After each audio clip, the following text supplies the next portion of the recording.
ito po bang first group, second group, and third group, pare-pareho natatanggap ng 6 na buwan ng tigda 2,000 piso? Yun po muna.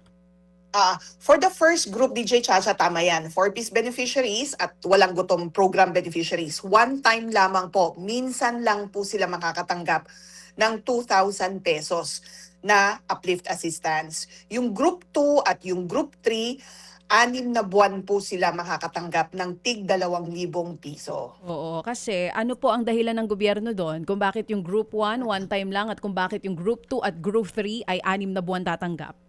Opo, yung group 1 po kasi, since they are existing beneficiaries of social protection programs, one time lang sila sapagkat may tinatanggap sila buwan-buwan. So Yun. kahit na wala na yung 2,000 piso, ay meron pa rin silang conditional cash grants for 4-piece beneficiaries at meron silang monthly food credit para naman po sa mga walang gutom program beneficiaries. Kumbaga, additional lamang pong itong i-provide natin. Nagkaroon tayo ng vertical expansion, dinagdagan natin yung existing na tinatanggap nila mula sa tama. Oo. Doon sa first group, wala tayong magiging problema because obviously meron na pong listahan. Tama po ba, ASEC? Ang DSWD. Tama po, meron tayo. For the first lahat group. naman po sila targeted. So may listahan talaga na basehan sa pagtukoy po sa kanila. Okay. Paliwanag lang po natin yung second group. Kasi itong second group at saka third Yung group. second group naman po, sila ay mahihirap din. Kabilang din yung 2.5 million households dun sa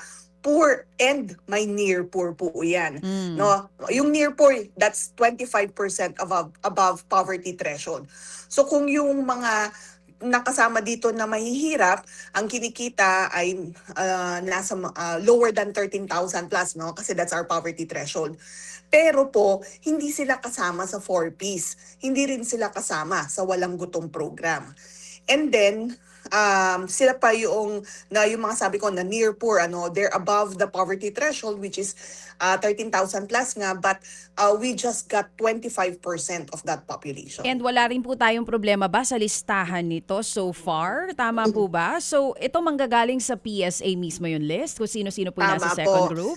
Opo, kasi kung matatandaan, meron tayong community-based monitoring system. Ang mga local government units po, yung nanguna sa pagsasagawa niyang CBMS, and then naisumiti nga po sa Philippine Statistics Authority. So ang ginamit po natin, yung pinaka-recent, yung 2024 CBMS. So dyan po natin natukoy yung poor and near poor who are not belonging in existing programs of the government. Okay. ASEC, yun pong community-based monitoring system na meron na kayo, ang sabi po sa balita, 2.5 milyong mahihirap and near poor families. How many people po yung tinutukoy natin dito? Let's not talk about the families itself. Yung mismong tatanggap na binabanggit nyo na lower than 13,000 ang sinusweldo. May tansya na po ba tayo kung ilan ito?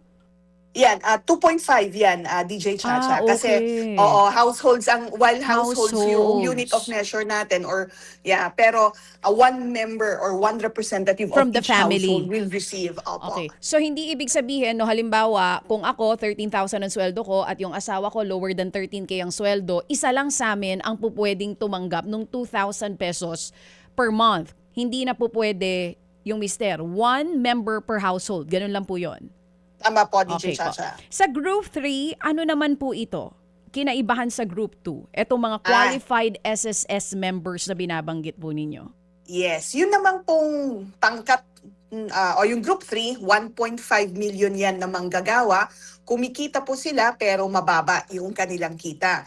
So tinukoy po natin yan using pa din the 2024 CBMS data and then binigay natin sa SSS para matukoy kung sino po yung mabababa sa 20,000 monthly salary credit o yung kanilang contribution. Okay. Of course, employed, and then merong isang contribution noong 2025 or 2026. At least one contribution o nakapaghulog sa SSS. And then, meron po silang SSS disbursement account.